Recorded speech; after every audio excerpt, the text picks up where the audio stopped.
now rocking with TDF everything. Spoiled rotten.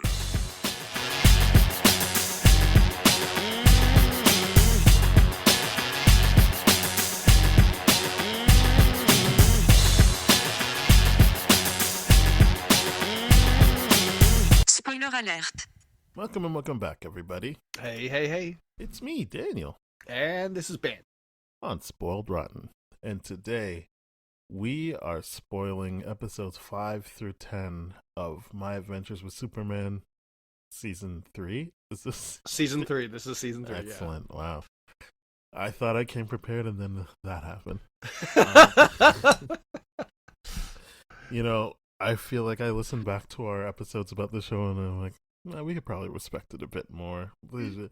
Sometimes we're just like, I don't know what happened. Doesn't matter. So I took light notes. I didn't take extensive notes, but I took some light notes because I feel like if I were someone who liked the show and listened to some of these episodes, I might be like, oh, come on, guys. These guys are just so disorganized and live healthy, Not even busy disorganized. lives. Feels more dismissive than anything. Well, I do very, very much own up to the dismissive aspect of Jimmy. Well, it feels like the only thing we care about is Jimmy. Yeah, it really does. We've been talking about him so much. But to be fair, it's because it's such a douchey thing that he's doing right now. So can't wait to get into more of that as the season progresses and all that kind of stuff for you. But yeah. How'd you feel about the second half of season 3? I felt like some of the titles were very, very misleading. But at the same time, I'm like, oh, I see how you did that instead of needing to. I only remember the one title, which is episode 5. That's exactly. We're already starting off. Yeah, we're already starting there. Yeah. Aside from that, though, it did find its footing again for me, especially for Jimmy's character. And I liked how they dealt with the time travel aspect of everything.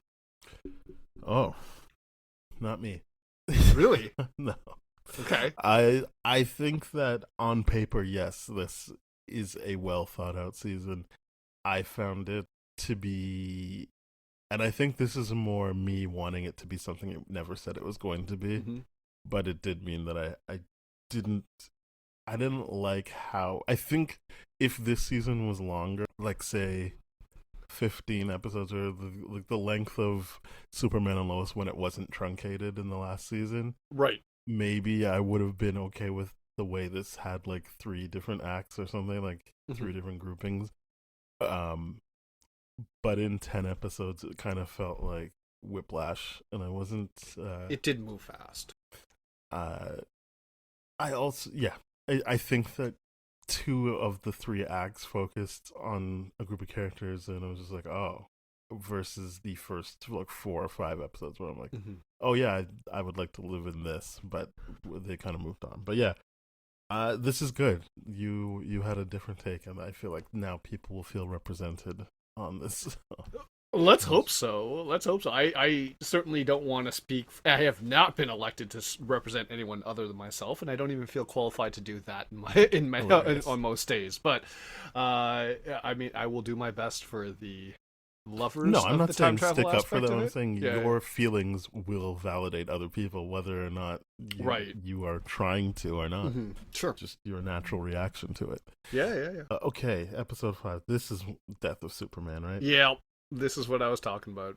This was not misleading. I as you said, I see what they did there. I appreciated that. But yeah, I'll be honest, I don't remember what happened in the first 4 episodes. Sure. That wasn't, I want to know more about why John doesn't like Kara. I want to see what happens with Jimmy and Kara.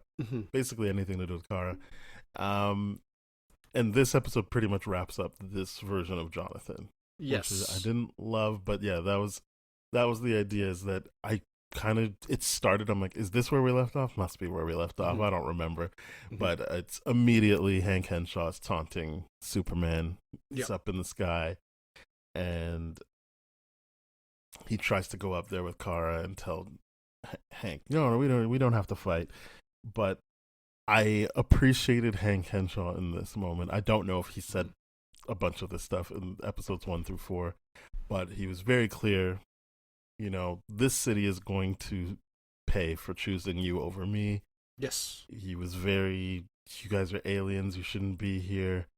I appreciated that his stance was, you took my future away from me. Mm-hmm. I'm not even human anymore. Mm-hmm. This is obviously exacerbated when he finds out that Jonathan Kent is his son. He's like, you're reproducing? I'm never going to be able to do that.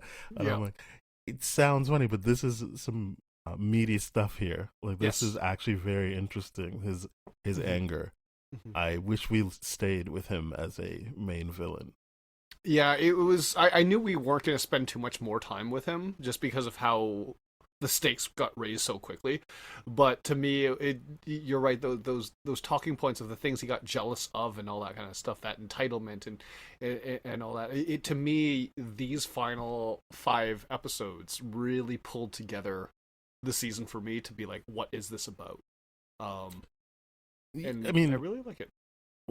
To me, I don't want to answer it. What did you think that this season was about? To just bringing people together, getting family and all that kind of stuff, and really just leaning on others and all that. So with the villains being basically hyper independent people that feel entitled and all that kind of stuff, that it makes it a stark contrast of what family can do compared to that. And I think that's a really, really good message, especially for what this show is and how joyous and upbeat it actually is. To use the death of Superman name, but then also just be like, oh, that's how they killed Superman in this, it works for me. I like it. So it thematically it works for the season. For me, anyways. I'm not saying this negates what you're saying, but to me, it was about not feeling like you're enough. Sure. That's kind of where we were with Jimmy, of like, you're being an asshole because you think you're not enough, even though the person that you like is telling you. Clark loses his powers. That's the death of Superman. He feels like he's not enough. Yep. John doesn't feel like he's enough. John Kent, I should say, like Superboy. Well, the second iteration of him doesn't feel like he's enough. Yeah. He feels like he's in the shadow of his dad. Sure. And Hank Henshaw now feels like he's not enough. Right. When we meet him in episode 5. So to stick with that felt like the perfect marriage of what they were trying to explore. All these different people who don't feel like they're enough. Mm-hmm. And why I say it doesn't negate what you said is because obviously, you lean on your family and your community. Mm-hmm. But I didn't think it was just individualism versus community. I did think it was specifically not feeling enough because the villain, for as long as he's stuck around for one episode of what we're covering, and some of our heroes weren't feeling enough. Mm-hmm. And so to move on to a villain where it was just like, really what you need to do is just beat this person up. Mm-hmm. Felt like a shame. It felt like you were gutting what was actually working. Again, up front, my bias was I wanted them to stick with that. I think it would be, I wouldn't really be able to hear people argue that it wasn't about not feeling enough, but I wanted them to stick with that, and the Hank Henshaw villain was the better way to explore that. I very much agree with that. You're right that not feeling enough thing is definitely a strong thing. But to me, because I just watched the last episode, probably an hour before we started recording and all that kind of stuff, that the togetherness and I guess the final point of the season is still fresh in my mind. So I do agree. But think about the villain, right? So the last thing he did, the Eradicator. It's not that they actually beat him together. It really did just come down to Superman having to beat him up by himself. Correct. So that undoes what you're saying. You're very much This is what I'm saying. The perfect marriage of actually leaning on community, which is what Hank Henshaw wanted. Yes. Eradicator didn't want that. No. Yeah, I think, especially if you're invoking the last episode, it undoes what you're talking about. That's true. I just thought it was a shame that they went that way because I understood what you were saying, and it felt very clear that it was about not feeling like enough. So then to bring it down to the whole family's there, but then they're kind of on the ground while Superman goes and just beats the shit out of the Eradicator. Right. I understand that he says, "Okay, now join us," and he goes, "No, I'd rather die," but he was never going to say that until he got beat up. Right. So it just felt like, so then you are just saying might is right. Yeah, yeah, that's true. It's true. Like they wouldn't have got that done Mhm. without Superman beating the shit out of him. Yeah, yeah. And So it just felt like, oh, that's not. I no, don't you're think right that's what you about want that. to do. No, you're absolutely right about that, and that's why I pointed out the fact that I just finished that final episode like an hour before we started recording because I didn't have enough time to reflect and flesh out in my mind. But you were some very good points about how that final fight basically undoes a lot of what this season's setting up in terms of themes and motifs and Yeah, exploration points. like we'll get back around to Mhm. it, but yeah, that's why I want to know like what you thought, because I think you're right. Obviously, there is the element of when you don't feel like enough. That is when you lean on community, and community is important. Yeah. You can't just be out to prove you're the strongest or the smartest. You Mm-hmm. need to work with the people around you to build something worthwhile. Right. I think you're right about that. But if you're going to have it be that the only reason people are able to move forward is because one person was able to get out there and beat the shit out of the other one person, Yeah, it doesn't then work. you're missing the point. Yeah, for sure. It Um, I mean, if it was a group punch, we might be talking well, they about this slightly started doing differently. like group stuff, but then it Yeah, they really did. did just come down to no. It just has to be Superman. Yeah, it's 'cause like, nah, he got the he's upgrade. got more powers now. Yeah. So some things I did like about episode 5 Yeah. was that they just answered right away. Like, okay, so Superboy gets there. He lets Lois know, yeah, I got sent here by good Lex Luthor. You will die. There's no beating Hank Henshaw, so I need to come save you. And then he's also like, I also took my time because I got here and everything was so peaceful. I just loved it that things were literally alive because everything's like dead and desolate where we're from. So I was very happy to be around people who are happy and think like just seeing green and stuff. So I liked all of that. And the thing, I don't know why I didn't guess it, but his whole thing with Kara was like, I can't afford to get close to you again because after my parents died, you raised me. You're the one that taught me that you need to be nice to build stuff. You made me happy, and then you died. So I can't really deal with that again. And I like that throughout the season, that kind of just for Kara is what makes her be like, yeah, this is my family. This is who I want to protect. It doesn't matter what thing is in the back of my head about Brainiac.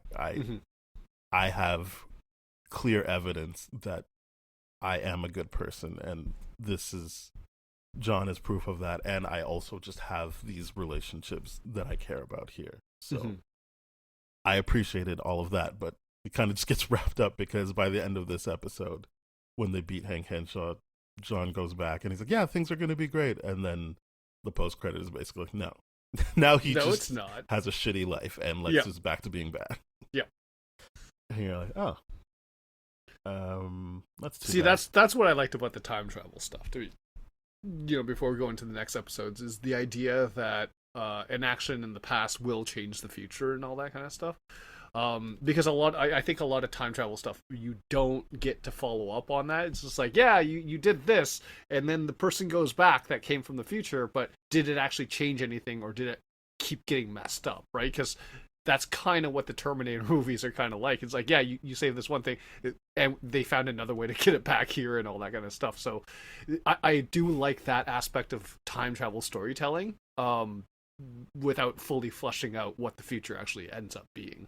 So I think that part's cool. But to me, it was too much whiplash because I'm like, is this just a new? Yes, I mean, if we do like Endgame style, like, yeah, this is just a new timeline. But I didn't spend any time with this new person, so I don't. It's not evident to me that what exactly changed. I'm sure there's dialogue, but it means nothing to me because I didn't get to experience it.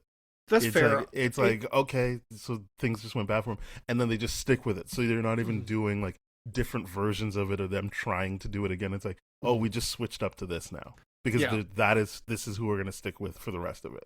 Right. I do like that change in Jonathan Kent's personality and his I mean, to me, it's just a different character. Like I it know is they're saying it isn't, isn't, but it just felt weird because they're not. As I said, if it was a thing where they kept trying different things and no matter what they did, and so I'm just used to them switching up the personality because of the circumstances. Like, it just felt like an odd choice to be like, this character that we had like 2 to 3 episodes with, maybe more, is just gone now. And then for 6 episodes we got this. I was like, oh, okay, like what? Why just 2 versions? And if we're doing that, why not go back and do more with what built up to that, so that I feel like a smoother thing? It just felt like it's just this now, and so no real explanation. So this is why I was kind of really happy about the togetherness thing, because to me it shows the idea of like, okay, John Kent having Kara and all that kind of stuff, and the kindness and the family, even though short-lived, made him a softer version, versus not having that in, and even though having the sister in that world, it not having Kara there and all those kind of things made him much more difficult. But he did have family. Yes, he did have family, but then finally pulling everything together in that last episode kind of got him back around. So I guess why I would push back is you're saying family and community, and it's like he does have that. He's got his sister, he's got his both parents, and that wasn't. So then it does he have Clark and yeah, that's his whole Lois thing. He's got a chip on his shoulder because it's like he grew up knowing that he had Superman as a dad and experiencing it, and then losing Superman as a dad and having his mom Lois stay there being like, we just need Superman, and him right. Like, fuck you, now I don't feel it. So then what you're saying is just needing that one person of Kara is what's going to save him, as opposed to the unit. Right. Yeah. So that's what I'm saying. Like it's this weird thing where I struggled with it. I really bumped up against this because it didn't feel of a piece.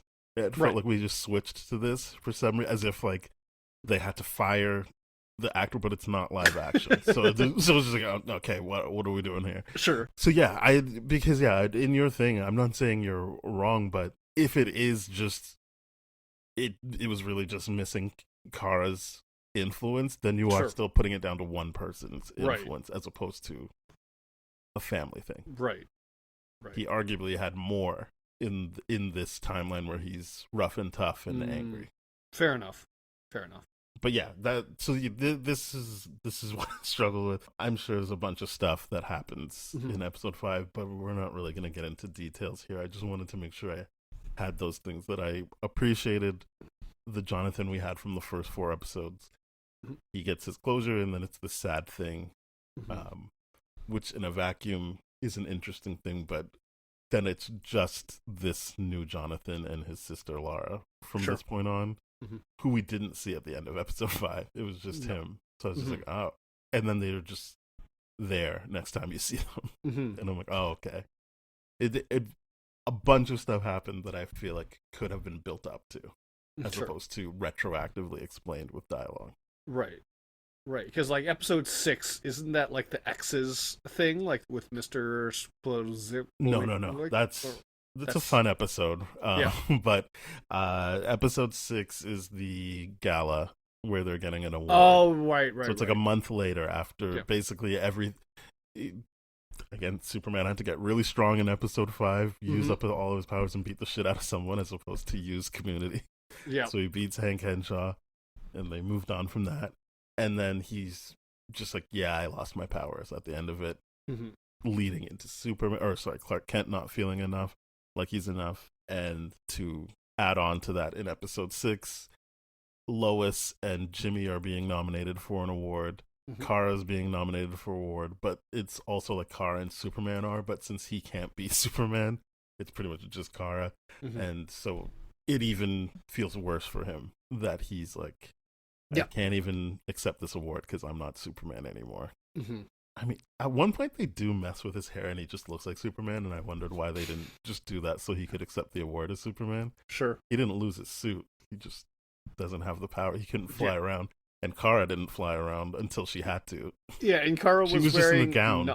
She wasn't even wearing a suit. She was in like a ball gown, which looked amazing. But to me, to your point, is just like, yeah, he could have just messed up the hair just a little bit. But to be fair, I feel like a lot of that has to do with Superman's like, oh, I need to be a secret identity type of thing, versus Kara's just like, I'm Kara, deal with it. No, what I'm saying is in the Mr. Mixopletics, I don't know how to pronounce. They say Mr. Mixie in this, but no, that's not his actual name.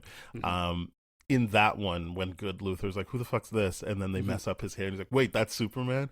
It's like, they could have done that because that's the joke of this show, is that it's a hair choice. So he could have just done that. Right. And not worn Clark Kent clothes, but other clothes. Sure. And the context of being next to Kara would have made people like, oh yeah, it's Superman and Supergirl. Got it. Right. Yeah. But they didn't it wasn't do that. it wasn't like they were asked to fly in. No. They were just be there. She was having dinner with like literally everyone at the table. So yeah, this is very frustrating Jimmy stuff in this episode. Yes, it is.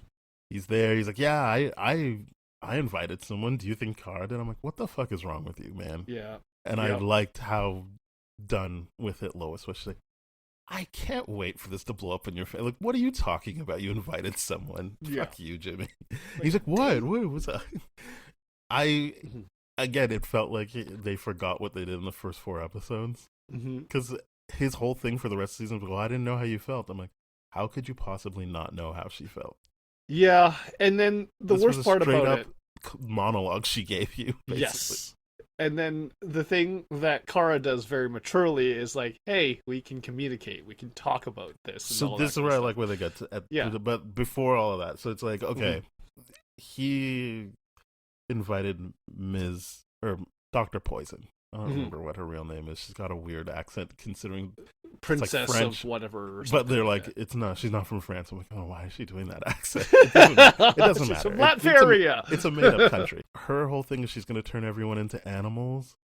Yeah. And I'm assuming they did that because this is more kids' show than not. Because I feel like you would just kill everybody. Like you're Dr. Poison. That's kind of your thing. That's how I feel like it would. Not Dr. Minor Inconvenience. Just like, it doesn't matter. But outside of, she's like, oh, I only had you invite me so I could have access. But at one point they asked her to speak. So I'm like, you didn't know she was coming and you just asked her to speak, meaning she could have just been like, I want to come. I'm the princess of this country. And they're like, yeah, and you can speak at the awards. She didn't need to do this whole, I let Jimmy invite me so I could have access. Yeah, it was weird. It was weird. I'm like, you did not need Jimmy to pull you into this thing. Like, you have enough clout. You could have gotten in. Like, especially since they asked her to speak. I was like, what is happening? Why does she get to speak? They don't even, like, yeah. You need someone to invite you, and then they just let you speak. Yeah. She could have been there the whole time. It's so weird. It's so weird. But yeah, this is Jimmy being an idiot and Kara being very upset and like, you invited someone? Like, what is wrong with you? Yep. And Clark has to look after these kids. I'm assuming it's like employees' kids, but I don't remember their names. It doesn't matter to me. But yeah, he's off babysitting but like being gloomy. And Lois, her whole thing is, I want to be able to talk to him tonight. Right. And I'm like, guys, maybe you should just like have sleepovers. I don't mean for sex, but like to talk, not during work hours, because it seems like this usually gets in the way of your shit. Yeah, I don't know why people are like, oh yeah, this is going to be the right environment to have this deep, heavy conversation. I'm like, no, set time aside for that shit. What are you doing? Well, he's not going to have it with her anyway, regardless. Yeah, but like, I can tell that from the way he's acting, but it's just like, it means you guys aren't spending enough time together if you don't know that he won't have this conversation with you. I mean, to be fair, maybe that's why Lois was trying to do this conversation here, was because like, oh, he's been avoiding me a lot lately, or kind of insulting her intelligence, though, because it's like, you think that someone who's been ducking you is going to talk to you now, like, about this now? That's true. Yeah, like, I feel like you'd be able to read the room, like the same way Kara was able to be like, wait a minute. Yeah. You're disrespecting me. You're playing in my face. Jealous. I don't like that shit. Yeah. How dare you, Jimmy? So yeah, that is something I struggled with. Was the not the Lois and Clark stuff. I struggled with the Jimmy and Dr. Poison stuff because I really just didn't understand what the deal was there. Anyway, so it was weird. It was weird. Vicky Vale is there, and she's also like, Lois, you didn't even get nominated by yourself. You got to share it with Jimmy. And she's like, yeah, but I did get nominated. You got nominated, so I'm doing fine. I didn't need your job. And I thought that was going to go somewhere, but that kind of just ends right there. It just she has no more doubt after that. Yeah. It felt like everyone had a thing this season, and maybe Lois's thing was just let me keep everything together. Sure. especially in the Mr. Mixie episode where they make it very clear what everyone's issue is for the season. I was just like, so Lois just can't talk to Clark, which is like, that is fine, but it doesn't even seem to bother her as much as other things have bothered her, even in this season. Like when she's like, oh wait, I don't want, this is moving too fast, or oh shit, I have kids. This kind of felt like her being like, yeah, you won't talk to me about it, well, we'll figure it out. And I'm like, I mean, that's healthy, I guess, but also you were way stressed out about other stuff before, and everyone else is still stressed out this season. So I found it weird that they kind of took their foot off the gas with her. Yeah, I don't think they paid a lot of attention to Lois this season, to be perfectly honest. Especially not 5 to 10, because 1 to 4 felt good. Yeah, it felt a bit more with Lois, especially with the whole idea of like, oh, I'm a mother in the future, and she had to deal with that, but then there were no more beats. It was just more of the same throughout the rest of the season for her. So that part did stink a little bit. So yeah, Dr. Poison drops her poison gas stuff that turns everyone into animals. Lois eventually turns into a cat. Jimmy turns into a turtle. Kara doesn't turn into anything. And Clark is with the kids, so he doesn't turn anything. And he doesn't fall out of the vent system like Lois, so he doesn't turn into anything. But there is this point, it felt like it was played for laughs until it wasn't, where he's like getting in front of a bad guy who's going to shoot the kids. And they're like, but you don't have powers. And he's like, oh, fuck. And then gets shot. And I'm like, oh, like, that's bad. Yeah. And he's just kind of like, yeah, I forgot. And it just ruins his confidence even more. But I'm like, shouldn't you just be happy you didn't die? Yeah. I feel like this is a win. You didn't die and you saved the kids. Yeah, you saved the kids as a human. It's just like, that's a pretty big deal, dude. That you're still very heroic. At the end of the episode, his takeaway was, you guys saved everybody. I could give Metropolis nothing. And I'm like, yeah, I didn't you saved Clark. You saved the kids. What are you talking about? Yeah. You didn't punch anyone, which does kind of seem like that's what the season wanted, was like, unless you can punch people out, you're nothing. Yeah. But it's like, he does, throughout the season, say the right things and do the right things. He's just sad he doesn't have his powers. Yep. But that is one time where I'm like, you're not saying or doing the right thing, which is he's sulking because he didn't save anybody. I'm like, but you did. This isn't even like a technicality. You literally saved those kids. Yeah. They would be dead. He's dismissing and minimizing himself. He's doing covert narcissistic bullshit where he's just complaining about not being able to do it. And like, this is the least I've liked this version of Clark in these few episodes. So I am glad that we don't stick with it for very long, but this episode in particular, I'm like, yeah, Clark's being such a weenie in this. I really couldn't stand it. Yeah, not into it. Because, yeah, you're right. He's like, oh, I couldn't save anyone. I'm like, you saved 4 kids, man. That's a big deal. And you just, like, some guy pulled out a gun and you jumped right in front of it. Big deal. Like, you did more than the majority of the people that were in attendance. Yes. It's just because you didn't punch anything as hard as you usually do, he's still very much a Superman in that regard. Like, well, he's got the right instinct. He got in front of it, and maybe that's muscle memory, but I like to think that's just what he would do, like Steve Rogers style before the serum. Jump on the grenade. I agree. I think he is. I think that's just a true testament to his heroism and the type of person he actually is, with or without the powers. And to me, I would have thought that would have boosted his confidence, as opposed to him being all sulky and whining like, "Oh, I didn't save anyone." I'm like, "You did, you dumbass! Shut up! Stop it!" Bizarro helps in this. I feel like he does. I think he does it in secrecy though. Like, they kind of show a blur. They don't get into it in this episode, but like, he sees what's going on. He's looking from up top, and he's and you know what? I just like Bizarro in this season. Yeah, they don't really dwell on it, but he's just a good person because he's like, yeah, those are my friends, and I'm like, I respect that, man. Good for you. Yeah, just get in there. He gets called cousin at the end. Yeah, even though isn't he just a clone? Like, he feels more than cousin at that point if it's a clone of you. I mean, what are you supposed to call a clone? Well, I mean, cousin's not right. You're right. X-Men, Wolverine and X-23 are father and daughter, so it feels like that's the same, because it's like a spin-off of you. Right. It's Yeah. your DNA. Yeah, so he would be, I guess, like your stepbrother, let's say, Nah, or just brother, or feels- something like Feels that. like it's just your son, man. Like Yeah, that's that's true. Anyway, doesn't matter. I like Bizarro. Anytime Bizarro's on screen, I'm interested. Okay, Yeah, keep going. it just confuses me because I'm just so. But again, it comes down to the world that this wants to be, which is happy-go-lucky and all that kind of stuff. Because every version of Bizarro, I'm like, isn't he a bad guy? Well, he's like the opposite of Superman Right. So by yeah, circumstance, not because Mhm. that's genuinely what he wants. Gotcha. Okay. So I think there is never like this where he's just naturally good. I think Yeah, it's he's just always straight up a good guy here. I think it's always if you are able to explain to him that it's kind of why I liked what they ultimately were doing with Superman and Lois, which is from Bizarro's point of view, he is the good guy trying to save the day Right.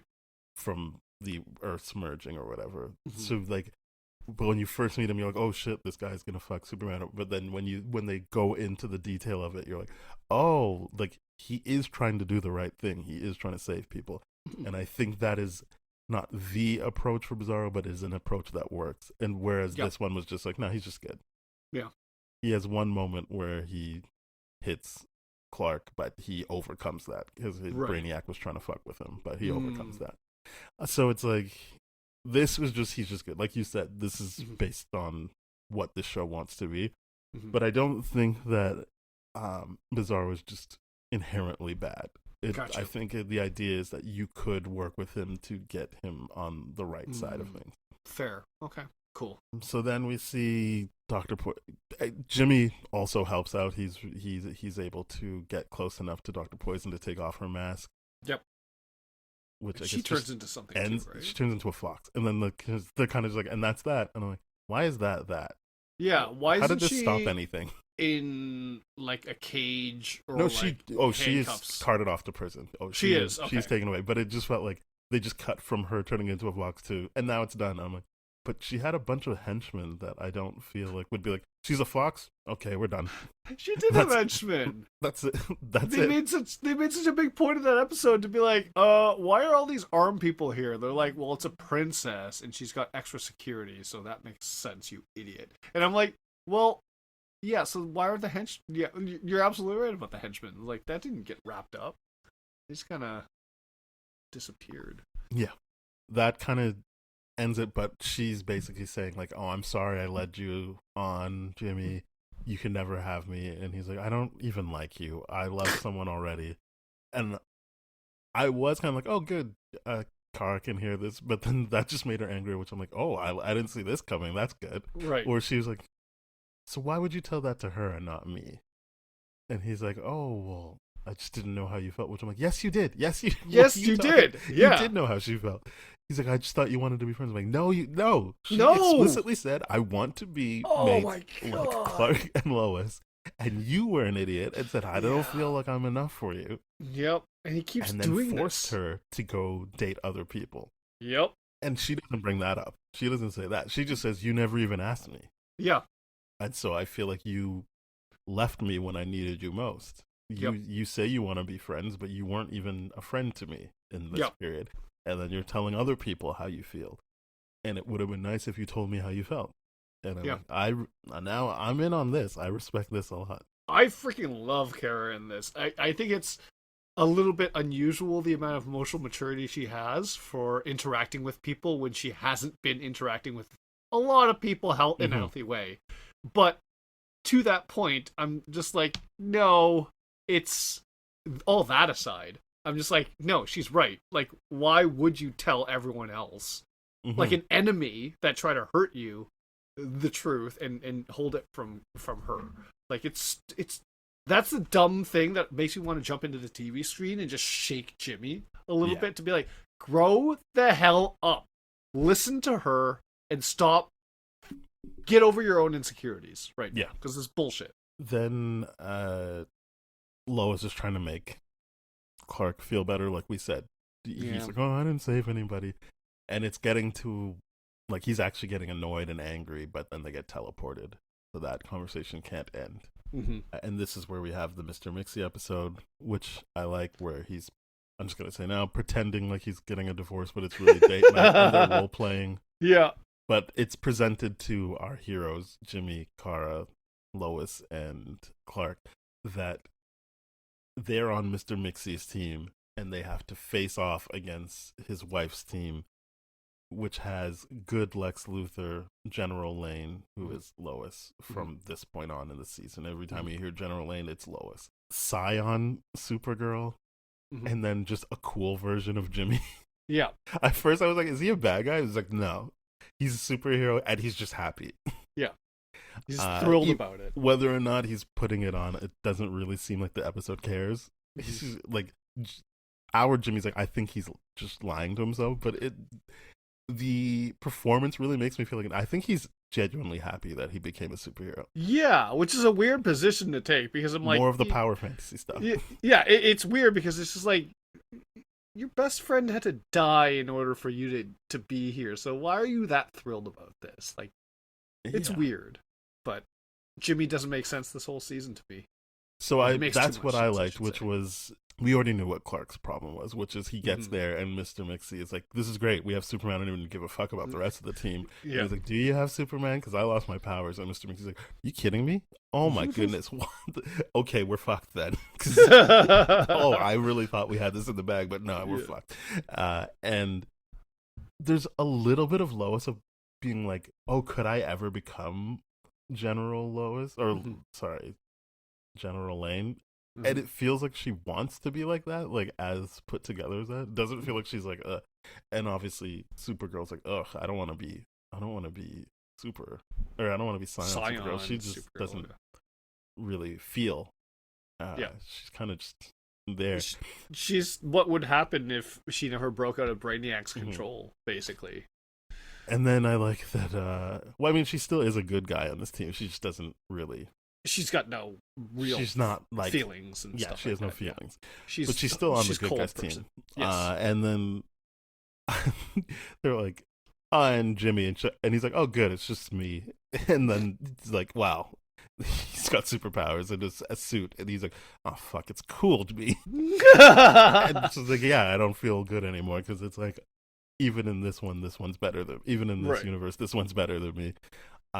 But I was kind of just like, wait, what are they doing with Lois? Because they don't really have a one-to-one for Clark, but we already know that his problem is he's there and he can't be the winner for his team because... Right. And Mr. Mixie doubles down on that by being like, oh, fuck, I can't believe I didn't know that. And then Lois just has the one comment of like, oh, like... do you think I could ever be like that? And then that gets broken up because the obstacle course is fucking with her and they have to focus. And I'm like, so what is going on with you here? Like, what is your issue here? But I don't think they ever get back to it. I don't think they do. And so they're doing these things, and I like that this was on, because at first, on the first test, they both teams win, and I was like, what? Yeah. Well, I wouldn't even try anymore if both teams could win. And then Clark brings it up. Like, well, I think all of them bring it up at one point. Like, well, it doesn't seem like it matters who wins because the keys all go to the same place, and how come we've all won on the first one and you saved us from dying, so like it doesn't actually seem like any of this matters. And then they're like, Mr. Mixie and his wife were like, okay, yeah, we're just fucking around, we just like doing this is role play for us, we're not getting divorced, we're trying to get, what is it, the anvil of something? I wrote it down. One day I'll figure it out. I didn't even realize they were Cosmic Anvil. Something. I legit thought, I'm like, oh, this is their date night. They're trying to get the Cosmic Anvil, which you see at one point, because it can rewrite universes however they want them to be rewritten. And they're like, so you should want to win it because, hey, maybe you get your powers back. And I like that the other team was like, maybe we get Superman back. Like, nah, we don't need that. And they're like, what, you don't want Superman back? They're like, I don't know. It'd be nice if we had Clark back. We don't really need like Superman. I'm like, well, that's nice to know. But I don't really remember what they ended up on. They're pretty much just like, well, we just need to save our universe, so we want that. And they're like, okay, well, hurry up. Like, we got to do it. Let's go. Last thing. And I like that Lois at one point points at the statue, like, who the hell is that guy? and they just never answer it. You never get an answer for that. I'm just like, what a weirdly written episode where they genuinely are just like, there's no very answer. weird. It's They very only weird. ever answer that they're looking for the cosmic anvil. They never answer who that person is. Right. I'm assuming I'm supposed to know who that is, but I did not know who it was, so I was kind of like, I don't really care. But it would have been nice to get the answer, but I'm not gonna kill myself over this. So yeah, showing that Clark is more than just his superpowers, he already clocks that they're legitimate hourglasses, and he goes like, "Oh, we can't play their game," and starts people arguing so that he can run out the clock. And I was like, "See, this is the smart stuff." I mean, it would be nice if he let his team in on this, but sure. But whatever. I'm trying to bring it back to using Community, but it really was like, no, he's also just smarter than everyone else, and he figured this out. Right. And so, yeah, the time runs out, and Mr. Mixie's wife is kind of like turned off. She's like, oh, gross. Look at how you're begging now. This is embarrassing. I'm out of here. Yeah, this gave me the ick. That's the best way to put it. He gave his wife the ick. But at first I was like, why are they getting divorced? They keep saying love of my life and stuff like that. And I'm like, oh, maybe this will be about how they learn that they don't hate each other. But then the show was like, no. We were that was never on the table. They were just having some sick love game. Yeah, this is whatever it is. Because the camera doesn't show up, but they start making out at one point. They're like, oh no, this was hot for us. Yeah, and they start cuddling in a very, very suggestive way. I'm like, they're about to get it on. That's what this show is suggesting right now. So yeah, this is 100% role play, and they're into some weird kinky stuff, which is not okay in this situation because not everyone consented to seeing that. Yeah. Yeah. Well. No, I mean to the obstacle course. Oh no! Yeah, none of it was okay. Yeah. But they all get sent back. Yeah, they all get sent back. That's that. And they're back in their suits at the gala. Then the next episode starts, and they're like, shit, I guess what we did changed it, and now John has a sister. And yeah. I was like, how did we get here? I have rewatched the episodes, and there's just some episodes that start where I'm like, I feel like I just watched this, and I don't really remember how we got here, but it doesn't really matter. So yeah, this is what we talked about. This is a new Jonathan, and Laura is a new thing. They're brother and sister. They obviously came back to save the day, but they're trying to keep Lex from making the Eradicator. Yes. And their mother, General Lane, sent them, and the plan was just go beat up Lex. It genuinely... And then he just, out of fear, launches the Eradicator. Yep. And I'm like, well, who could have seen that happening other than every single person? Why did you even come to this point in time? Yeah. It's weird. What we've been following. It's like you came to the point where it was already made. Yeah, it's so weird because this just ends up being like, why didn't you punch Lex when he was a baby? You know, like stuff like that. It's like, or figure out what happened when Lex was a good guy and do that. Yeah, like just create the circumstances where he's a good guy. Oh, the circumstances that he becomes a good guy is realizing that he should never have gotten rid of Superman. That's it. That's the only thing that turns him into a good guy. Yeah, well, I'm just saying, like, figure out a way to be like, no, he's a good guy. Trust me. You don't have to be worried about him. Or just like literally do it any other time that he doesn't have the Eradicator already ready to go. That's the most straightforward way. Yeah. Before he has the Eradicator, destroy whatever it is he's using to make the Eradicator. Yeah. Like, you know, hit him upside the head when he's a teenager or something like that. Knock a couple of screws loose. That'll be sufficient. Well, just because everyone's like, yeah, man, this is why he made the Eradicator. You just flew in here and beat the shit out of him. Yeah. Like, what did you want him to do? You just accelerated this way, way faster. Amanda Waller's back. Yep. I like how she's immediately like, shut this thing down. Yeah. All like, of it down. No, none of this. I don't like this. Yeah. Jimmy asks Kara where they stand. Which is, oh my god. I hated this so much. And she's like, well, what do you want? And he's like, well, I want to be friends. I'm like, what do you mean? You just said you love her. What do you mean you want to be friends? That's what pissed me off so much about it. Like, the previous episode, you just said you loved her. And now, in front of her, you're like, I want to be friends. Why? And she's like, and that's all you want? And he's like, yeah. I'm like, come on. All right. Just kill this version of Jimmy. It's the worst. Okay, because like I've rewatched Community, and I, as much as I have a lot of feelings towards Troy and Britta relationship, but it's how Troy breaks up with her that I really, really like. It's just the idea of like being your friend. I know I could be good at that. If Jimmy did something like that, it's like I want to be your friend because I know I could be good at that. Like if he said something like, "Oh, I've proven that I'm not emotionally mature enough to be with you in that way," that would have been better. But the fact that he's just like, "Oh, I want to be your friend," after the previous episode you said you loved her and you've been doing this the whole season. What the hell, man? What the hell? He doesn't even know what he wants. I hate this. Well, I mean, he can't be her friend. Well, yeah. That's the thing. Troy and Britta started off as friends, so he actually knows they can be friends. Again, exactly. This always started as them flirting and dating, like from the first moment they met. So he doesn't even know if he could be her friend. Yeah, you can't. We know he should just leave her alone because he's ridiculous. But yes, unfortunately, no. Him saying I could be your friend better would ring false because she's already pointed out how he's a terrible friend. Yep. So yeah, I hate it. Like the entire time, Kara was carrying him while flying to Smallville and all that kind of stuff, and what she was doing. I'm like, good, let him have it. This is stupid what he's doing right now. Yeah. Bizarro wants to help during the fight, but he's too late. But I liked seeing him, and I was like, hey, man, good for you. Every time, I really respect that you just got your own thing going on, and then you're like, I'm going to help my friends. Yeah. The whole Amanda tells him to shut it down. Mm-hmm. And Lex is kind of like, well, the issue is that the connection isn't complete. And she's like, I don't know why that would change my mind. He's like, well, no, like I started it and then I wasn't actually finished yet, and now I can't control it. And it's just like, oh, brother, here we go.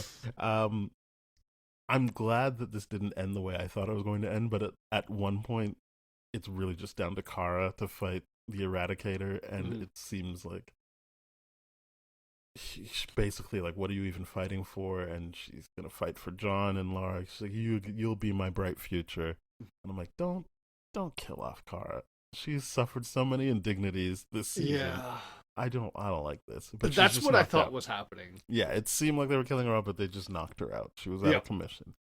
Yeah, especially because I'm like, oh wait, like didn't they say something like, oh, I don't feel a pulse or something like that, like to the degree of like they made it seem like she was dead. Yeah. Yes, they made it actually seem like she was dead. I'm like, what the hell, man? This is terrible. Need Jimmy in that position right now. I forgot in the Mr. Mixie episode, there's one of the tasks that they have to see what the right path forward is, and Jimmy is actually helpful because he's like, oh yeah, like I'm gonna be there and I want to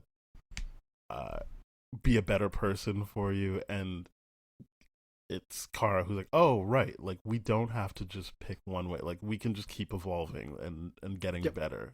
So thank you, Jimmy. And also in that episode, Clark starts seeing these visions. I know that's part of the task, but he's kind of like, oh, I'm flying again. So is that like, am I going to get my powers back? And Lois just keeps seeing Clark die, Superman dying, and I'm like, that's fucked up. But he's seeing like that he can keep flying and he's not dying in his visions, which sets up the end of the episode we are talking about now, where he's essentially like, okay, I know I can get my powers back. I've seen the visions. I'm gonna go do that. And Bizarro goes back with him. That, I don't even remember if he knows the Bizarro's coming with him, but he is. Yeah, I can't remember that. But yeah, he gets his little quest that he's got to go on to get his powers back. Yeah. So then this is episode 9. Wouldn't it be great if we knew the names of these episodes? Doesn't matter. Brainiac was the one sending these visions. That's what we learned in episode 9. And they're like, you can have your powers back, but you need to be the conqueror that Krypton deserves. Or I'm like, well, what show have you been watching? Brainiac. What is it? I only say that because at the end of it, he's like, wait, so you're just a good guy? Oh, okay. I was wrong. And I'm like, what was all this shit happening before? Did you not see that he was just a good guy? It's so weird. It's so weird when Brainiac comes back and I was just like, wait, what's happening right now? It's so weird. But I do like that even when faced with you have to be the conqueror, Clark's like, hurting people doesn't make you strong. Yeah. And Brainiac's like, you're an idiot. Just do it. Kill these people. So he's got to fight these invaders that are coming. Mm-hmm. But it's going to cut to the chase. He realizes these are obviously not invaders, and he helps them. And then they're like, okay, refugees. Cool. So then they leave without a fight. And Brainiac's like, what are you doing? He's like, I did what you asked. You wanted them to leave. I made them leave, and I didn't have to hurt anyone to do it, and I helped them. And he's like, nah, you're a bitch. Yeah. I'm just kidding. I think he was like, oh, okay, so you're a good guy. But then back on Earth, some of the stuff I enjoyed was that John is actively upset because Lois just keeps being like, oh, well, your dad will be back. He just went to go get his powers. And he's like, even here, you don't trust that I'm enough. Like, we just need dad. That's always your plan. Just let's go get dad back. And I'm like, that I would understand how that's frustrating. But also, I would like it if my dad came back if he was gone.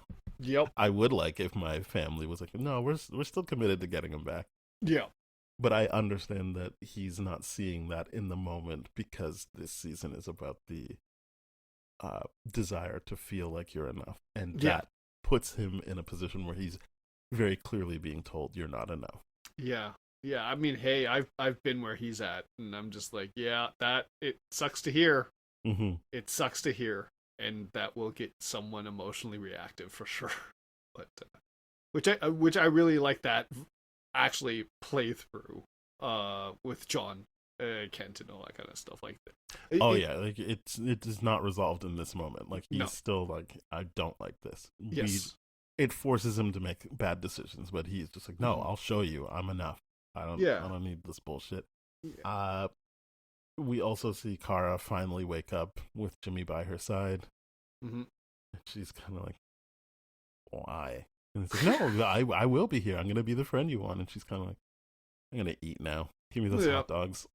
Mm-hmm. You kind of disgust. I don't think that's what but I'm already disgusted by Jimmy, so I'm kind of like happy that Kara's not like, oh, this is great. Now we can be together. I like that she's just like, okay, well, we'll see if that lasts. I'm going to eat now. Yep. I love Kara in this because, like, I love the fact that she's like, yeah, I'm just over your shit right now. I'm just going to take care of me and do me and all that kind of shit. And she's not waiting around for him or anything like that. She's, like, legitimately just, like, mentally moved on. And I think that's great. It's good for her. And then she finds out that John ran away. Mm-hmm. And so she goes to get him. Again, I like that this is because she knows that she was a mentor for him at one point, so it stands to reason she could help this one. Yep. And she kind of gives him this speech about how Clark's not perfect, but he doesn't give up. Is that what he says? Or am I confusing the Paw Patrol movie? Sorry. What a crossover if that happened. Yeah. No, it's not. He's not perfect because he never fails.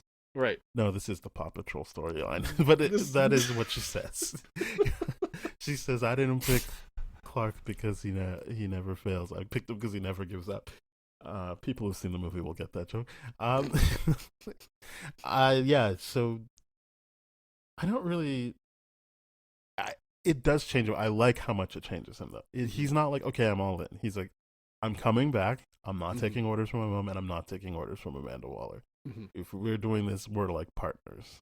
Mm-hmm. And I'm like, I just feel like you already know you're not good enough. But and I don't mean that in like, you suck, you need to get better. It's like, you're a kid still. Like, you should be looking for the community, like what you said, like that you should be looking for the family version of this. But I guess that's still, the community part would make it less of a hierarchical thing, which is really what he's getting at. Yeah, and I will say, like, this is one of those things, like I said, it's just like, when you're 18, you're like, yeah, you're legally an adult, but you're not actually an adult. And that's why, like, I did like that episode where he goes like, I'm Superman, and then Jimmy pushes back on that to be like, aren't you Superboy? We have a Superman here and all this kind of stuff. And just like that whole like grandiose, like, oh, I'm gonna puff up my chest and say I'm the Superman now and all that kind of stuff. It's good writing for John Kent in what they're trying to do here. I like it. And I like that when he does finally get back to Lois, she just gives him a big hug. And he's like, oh, you're not angry? And she's like, I'm just happy you're back. I would imagine there's this very real thing of like, you could have died. Mm-hmm. So I'm just happy you're here. That's nice. At one point, Lex is just like, oh, I'm leaving, by the way. This is all going to shit. So and yeah, he's bailing. I think Jimmy's the one that's like, you can't. You gotta stick with it. And Jimmy's the one, yeah. He's like, hey, you gotta see this Mm. through. This is your mess. I don't think the show is implying they were friends, but the way they're talking, I'm just like, I can't. Who is Jimmy to Lex Luthor who thinks he's this genius? And I'm just like, I don't think he would listen to this, but he does. It's just, I was just like, I just feel like this is a weird pairing, given they shouldn't really feel like they're peers. Exactly, because I would have expected that from Deathstroke, but they're already putting a little bit of a wedge between Lex and Deathstroke, so... I haven't said anything about Deathstroke because I genuinely just did not understand the point. Yeah, like, I all season I was just like, what is happening? You're just, I mean, he's literally the Merc in this sense. It's like, yeah, you're not... Is he? He feels like a executive assistant. He does. Like, he doesn't do anything. He's just like, Amanda's back. You work for her now. And I'm like, you're just making snarky comments like some kind of executive assistant. Yeah. You don't do anything. It's true. At one point, he wears a mask, and it kind of intimidates them, and they're just like, shut up, we're doing what we want. And then he's like, yeah, okay, and then doesn't call it in.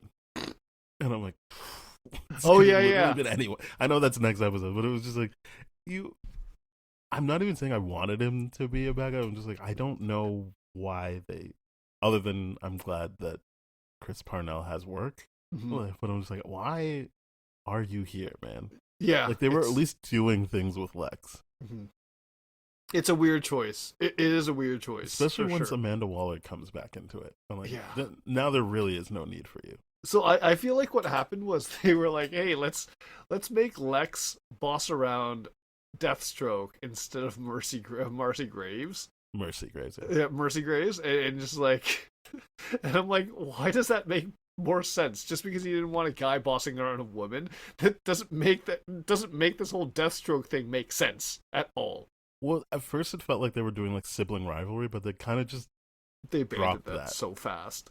So fast. And then it became like work guy, like work, not even Jim and Dwight, but like anything that could have been interesting was dropped. So it's just like they're just at odds in the most mildest ways possible. Yeah. It doesn't really lead to anything. It doesn't. Because from Deathstroke's perspective, I would like to think it's like, all right, whatever, I'm still getting paid for this. Sure. He's like, I don't know, okay. Just whatever. He's more like Stanley. Yeah. Yeah, he's like, I don't care. I'm just going to sit here and do my crosswords. If I get paid, I don't make a care. Joke. Yep. Okay. So the Eradicator comes back, and John thinks he's got a great idea, and he slices the Eradicator in half. Yep. And just creates two. But before he recognized that, I don't know why no one gave him a heads up, because they're all seeing it happen behind him. But he's like, see, you don't need Superman. I'm Superman. And then he gets smashed. He just punched down to the ground. And I'm just like, yeah, the fact that no one said, turn around is really weird. It's a really weird. Yes. It's like, hey, we have manners. We're not going to interrupt him. Which led to this. Just stupid. So stupid. But yeah, he just straight up cuts Eradicator in half, and Eradicator is like, no, twosies. Yeah. Buy one, get one free. Cool, like a smart version of me and a muscle version of me. That's right. And I will control everything from now on. Mm-hmm. So episode 10, last episode. Yep. This is where like Bizarro kind of just turns on Superman for like a split second. Yes. He knocks Superman out for a bit, and then Superman gets back up, and it's just like, come on, man, don't do that. So I was like, okay. Good point. Well, I think they tried to attack him because he's kind of lashing out at this point. And then Superman saves him from the Brainiac robot things, and they're like, "What are you doing? Why?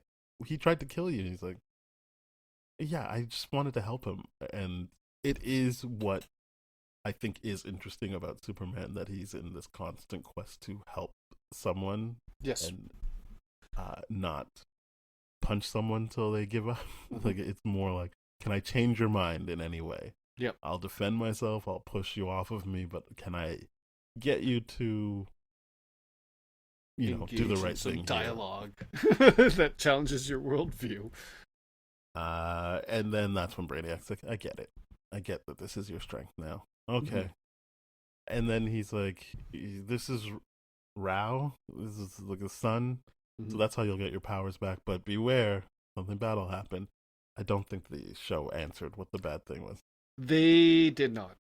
In the moment they don't, and then Lois at the end of the episode asks, and he's like, nothing I wasn't willing to pay for. And I'm like, what? Yeah, What? It's weird. And then they show you this like image of him burning and stuff like that, and it's like, what? Yeah, we need that explained. I'm sure that's a next season type of thing. But yes, I'm sure it is. But yeah, that's not explained. He gets his powers back. And looking fly as hell. I will say one thing. I really do enjoy the bit where the hero comes back with a new suit or a new, but we're not there yet. But yes, yeah, he's got the blue and yellow suit. Yeah. Yeah. This is a lot of stuff happens before he gets back, but it just starts with him getting his sun powers back. Right, he gets the sun powers back. Yeah. So Kara is basically like to John and Lara, like, we just gotta keep trying to fight. And John's like, but we're not enough. And Kara's like, we won't know if we don't keep trying. And I'm like, yeah, that's the spirit. You guys will get your asses kicked, but it is important that you don't give up. Yep. According to Ryder from Paw Patrol. Now, this is what I really like, is the Eradicator's like, we're not getting anywhere with this. Now I'm gonna just go fight the humans. I'm gonna get your human allies. And I like that Amanda Waller's like, okay, we're done here. That's it. Yep. He's coming after us. We're done. And Lois like, what, you gonna just leave all the Kryptonians out there? She's like, I don't know. They can do their own retreat. Well, like, I'm done. This is stupid. We're never gonna beat this guy. And Jimmy and Lex actually get carted away, and Lois doesn't, so she stays on the field. But I really did like that idea of Amanda Waller being like, oh shit, you're gonna fight us now? Okay, yeah, this is not worth it. Yeah, we can just go now. Yeah, we can see we're easily out. Best case scenario, they'll figure it out and I don't get killed. Worst case scenario, I'm back home doing whatever I want while we all die. Like, what is I just don't need to be here right now. I'm clearly not having any impact. I don't know why they needed to lock up or take Jimmy and Lex away, though.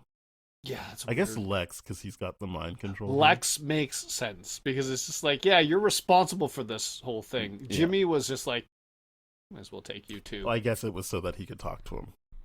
I guess so. The writers needed it more so than the actual. We need to pair these two up, and this is the conversation we were talking about. I thought it happened last episode. It happens this episode, and he's like, "You gotta try and stop him." Kind of the Kara pitch of, "You just gotta do it, man. You can't give up." And I'm not gonna rewatch the seasons, but maybe they did know each other before, and that's why this is effective. Maybe. I don't think it is, though. And this is also where Deathstroke chooses to look the other way when they're like, we're still going to save. And he's like, yeah, I'll keep an eye out for them. And you're like, Deathstroke, they're right in front of you. Yeah. But no. He does care. I guess. Or he's like, what am I going to do? Try and take them in? Yeah. Deathstroke's like, well, I've been doing a whole lot of nothing this season. It'd be out of character for me to start doing something now. Yeah, why so I'm just going to look the other way. We're done. Yep. This is where Superman comes back. Yep. And as you said, he's got a spoofy suit. I don't like it, but you do. This is good. No. I just like the trope of it. I don't think I like the suit. Mm-hmm. I just like the idea that they come back with a new suit.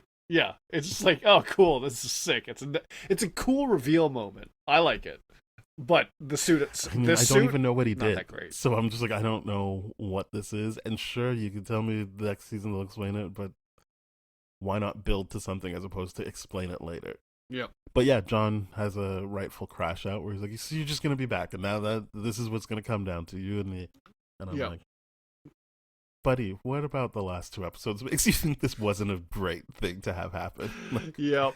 you're not, you guys aren't going to beat him. I don't think I would think in that moment that Superman would change anything, Mhm. but I would be like, at least there's someone else. I can take a breather every 2 seconds. Right. We need all the help we can get. Yeah.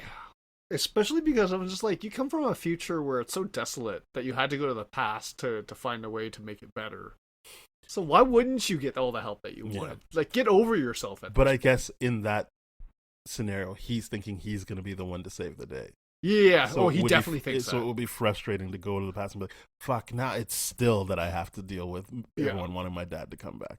Yeah. I couldn't even escape that coming back. So I can see the frustration like I did last time. I'm just like, come on, man. You're not a regular kid in that way. Like you've been through some shit. You kind of should understand what's going on here. Mm-hmm. But yeah, Superman does his thing, and he's like, hey, look, it's no longer on you. You don't need to be the man of the house. Was basically the conversation they're having here. Right. Daddy's home. Relax, buddy. No, I'm just kidding. No, he's just like, that's a lot to put on you as a kid, and you don't have to take that all on. We're all here. Yep. We're good. And he adds, but we can't do it without you. Yes. So you don't have to be Superman, but that doesn't mean you're not important to this plan. Yep. So we're all going to do it together, like you said, the family stuff. Yep. Then we see like a shot of Kara, John, Bizarro joining Superman, and it's kind of like the super family. Yep. I think that's where he calls Bizarro cousin, and I'm like, or maybe he was finishing his thought with Kara. I don't know, but Maybe. it felt like cuz was said right before Bizarro was introduced, Mm. and they fight, man. Like, and I like that during the fight, Eradicator's like, I don't even know what you guys are doing. You realize I was made to kill you by the humans you're trying to save right now, Mm-hmm.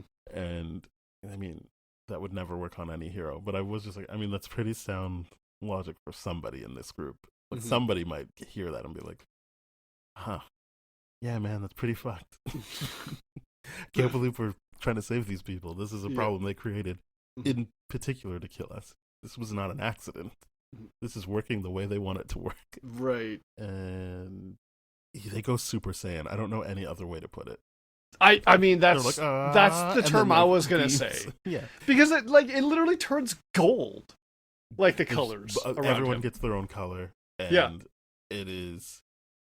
As someone who's never actually watched a full episode of Dragon Ball or Dragon Ball Z, I still understand that reference, and that is what it felt like to me. That's 100% what it was. I was to like, me, yeah, too. okay. It doesn't do anything, but they do it. Like, it's happening on screen. Not that it actually makes a difference. But Yeah, I think it's just because like I mean, it's always been anime light yes, influenced, but Mhm. this season for some reason felt like it was way more. I agree. That was one of leaning my into those takeaways. influences. Yeah, that was definitely one of my takeaways from this season. It was like it felt heavy-handed in the anime influence, and this battle for sure proves that from the whole like Super Saiyan thing that you're talking about, but also like just the laser effects and how like Like the sometimes it'll fact be that like still instead Yeah. of like movement, and yes. And I'm then like, there'll yeah. be the eye laser thing where it's like beam and then super big beam and all that kind of stuff. I'm just like, yeah, this is anime coded. I don't hate it, but at the same time, it's blatantly there. I'm just used to it now. But yeah, it doesn't detract from anything. I was just like, oh, they're really leaning into it more Mhm. this season. It feels like to me, and it feels like for you too. So that's Oh yeah, good to know I'm not alone in that. no. It feels so anime this season. So yeah, then they're just like, okay, this did nothing, and then Superman just beats the shit out of Eradicator, Yeah, and he's like, okay, time to stop being the bad guy. yeah, Eradicator's like, I'd rather die, and then Yeah. he just turns to dust. And I'm looking at the screen like, huh, well, would have been nice if they did something together that stopped him, or anything other than, oh no, the strongest one beat me, I'm gonna just kill myself. yeah. I'm just. It sucks. It sucks. I'm just like, why did you have that stand together moment? And it's just like, and then instantly divide up everyone. Yeah. And there's the strategy to beat him was not anything together. It's like, no, you take the Well, at one goons, I'll take point the they were big like, guy. oh no, this was even before Superman got there. That Yeah. they were holding him and then bursting through his chest, and I'm like, Yes. well, they're working together. It's not See, doing anything, but they're working yeah. together. That part was cool. I'm just like, see, these three are working together. That's Mhm. great. Superman just comes in here as a freaking hero mogging everyone. Yeah. Then it just cuts to The Jimmy future. and Kara Yeah. getting ice cream from Bizarro. Yep. And I genuinely don't know what Jimmy said. Like, there is the buildup, which is him being like, okay, like, I'm financially solvent because I got my comic book, but also I invested in worms, like, whatever that dating app that he was on Right. throughout the season. Yeah. And she goes, what was you on a dating app? He's like, no, I'm... And then he just does, like, a drug dealer term where he's like, no, I'm a dealer, not a user. I'm like, what Yeah. the fuck? It was weird. I was what like, a weird thing to put in your kid show. It's so weird. But then he's like, but now I get to focus on you and and I know she says blossoming friendship or promising friendship. Yeah. But I don't know what he said because it He sounded says like relationship. He says He says relationship. I thought he relationship. said friendship. I thought he said friendship. No, too. he said Okay. relationship. She says friendship. And he somehow acts surprised by it. Yeah, I'm like, why are you surprised that she I'm didn't like, say why are you surprised that she listened to the thing that you said and is doing the thing that you said? that? She like- says there's a path forward, but you're gonna need to show me that you can at least be a friend. Yeah. And I'm just like, you dummy, you fumbled this so hard. You fumbled this so hard. But to be fair, I'm like, yeah, it's probably better that they don't get together. I just don't like that she's like, there's a path. I just like, no, you need to just be like, I'm gonna be away from you for a bit. You fucking suck. Yep. I agree. Don't give him I'm like, any why are you opportunity. hanging out with this guy? He sucks. This guy's a fuckboy, and he's not even good at it. It's just like, what do you... It's so stupid. It's so stupid, the fact that she said, like, oh, there's a path. I'm like, no. It should just stand firm to the friendship thing. She can't and help that's it. that she likes him, but it's just like, Yeah, that's true. But jeez. yeah, and like What I more does he pointed have to out, do? she does not have the opportunity to practice a lot of emotional regulating, socializing things based on the way she was raised and groomed by freaking Brainiac. So I'm just like, yep, whatever. But the weird thing is that Jimmy's the lesser emotional mature person in this situation. It's so stupid. There's no doubt about that. Waller puts Lex in like max security prison or some facility. Yeah. And he's like, but you don't understand. I did it because of what I saw in Candor. And I'm like, I get we're setting up next season, but again, like, why couldn't we see something like that? Yeah. With all the jumping around we did. Mm-hmm. But I'm sure they'll figure that out, and that actually gets to Amanda Waller. She's like, oh Yeah. shit. He's like, you would never want to see, like, you would never want to be that out of control. Mm-hmm. Trust me. But he was out of control, so it didn't really work out for him. Yeah. Didn't but really mean a lot. obviously, there's a path forward with him and Amanda. Yep. And then we get Lois, and she proposes to Clark. That's nice. I'm glad they've figured that out. But then she's like, so wait, how did you get your powers back? And like, we already said it. But he's just like, don't worry about it. Yeah. And I'm like, but you should. Like, are you a zombie? Or are you going to turn evil or something? Yeah. Like, Did you like sell your soul? What happened? Yeah. What did you do? And he's like, nothing that isn't a problem. And you're like, no. It's a problem because you clearly made a deal with Brainiac in Yeah. that situation. So like, what are you talking about right now? I don't know. Well, that's all I wrote down for those episodes, and I know we missed a lot, but I feel like we had a much better conversation of the actual things that happen in this. Yeah, we block did. of episodes. By the way, Clark also says yes to Lois. I Hmm? like that. He says yes. Oh yeah, no, I that's why I said I'm glad they worked that out. It would Yeah, be yeah, weird if he said no, and I'm like, it's a good thing they worked that out. Yeah, for sure. Yeah, they're gonna get married. Yeah. They're probably like, let's just get started on those kids now. Give them a better time now than I think it would be funny to be like, if they're starting an episode where they're like about to start a family. It's like, yeah, I don't love the name Jonathan. This is what I'm saying. Like, it's such that was so funny. They spend so much time with him now that I'm like, it's like impossible for those kids to not have expectations to live up to. Yeah. Where it's like, no, Jonathan's like this. I'm like, just a baby. Yeah, it's like, come on, man. I'm just in preschool. What are you talking about? So yeah, I don't know. I didn't have anything else to say. I thought it was a bummer how they they cut themselves. Yeah, there was a lot of good For what they wanted setups, to but then through this conversation, yeah, you've shown me that they kind of betray their own kind of philosophies in a lot of those kind of ways. And I mean, like, after I finished watching this season, I'm like, I definitely was like, not as strong as the previous season. Yeah, I think the previous season is stronger. Yeah, just the whole concept of Brainiac grooming Kara and Kara doing all And that. it Like, felt that was focused. just so cool. And it was very focused. And I'm just like, this is a story. Like, again, I don't know too much about Superman lore and all that kind of stuff. So if it's been done already, like that angle where Kara's actually groomed to being a weapon, against her will. But this is the first time I've seen it, and I'm like, that's pretty freaking cool. Yeah, I'm sure it exists somewhere else. I just don't know about it. But this is the first time seeing it. And it's cool. I like it. Did you want to rate it? Yeah, it's a 6.5. Oh shit! 2 episodes in a row. Yeah. Really? Yeah, 6.5. Damn, we're on a roll. Yeah, I didn't like it as much as last season, and I felt like I was frustrated with it more than I was going like, this is fine. Yeah, Jimmy especially. Jimmy's a big sticking point this season. To be like, and like we said, unfortunately, the he's one of the more consistent parts of it. Where I'm like, nah, he's just gonna suck. Other people, I'm like, what is going on here? Yeah. I feel like, yeah. What I said about Jimmy in the last episode where we reviewed episodes 1 to 4 is just, it's infuriating because it's so well written. Yeah.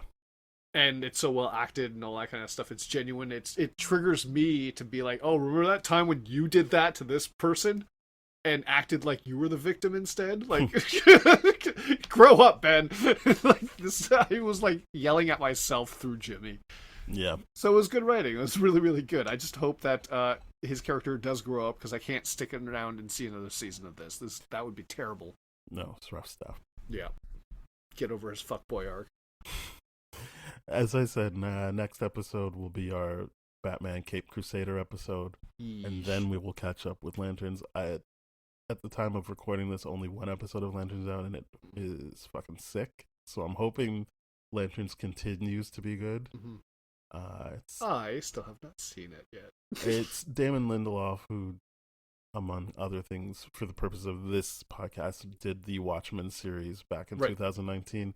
And it does feel, it feels that good. Like, I'm not saying it's doing exactly the same thing. I'm saying you feel like you're in good hands the way you were in the first episode of that Watchmen series. Gotcha. So yeah, I should say also Tom King, who writes a lot of comics, may have a weird past of torturing people for the CIA, but he writes great comic books. So hooray. That's a lot of colorful lore for that guy. I mean, it's really hard to be like, I like Tom King, when you're like, sorry, what did he possibly do? What has he been joking about? Oh no. Yeah. And then the guy who did the latest season of True Detective, which I liked, with Jodie Foster. So it's a good team of head people. Obviously, there's a group of writers under them that I don't know the names of just yet, but I'll look it up when we talk about that show. But yeah, Cape Crusader, then Lantern. Cool. But early reaction from me is I really like Lantern. Yeah. And I have seen all of Cape Crusader, and I haven't said anything yet. So maybe we'll talk about it next week. I'm sure we will. Yeah. You know, you want to know when we're doing things, how we're doing things, Please follow us at TDF Spoiled on Instagram, Threads, TikTok, YouTube. You can go to tdfeverything.com/spoiledrotten to catch other coordinates from us. You can email spoiledpodcast@gmail.com, and you can rate, review, subscribe, follow on your podcast platform of choice, and please share with your friends as well. Thank you very much. Bye-bye. Cheers.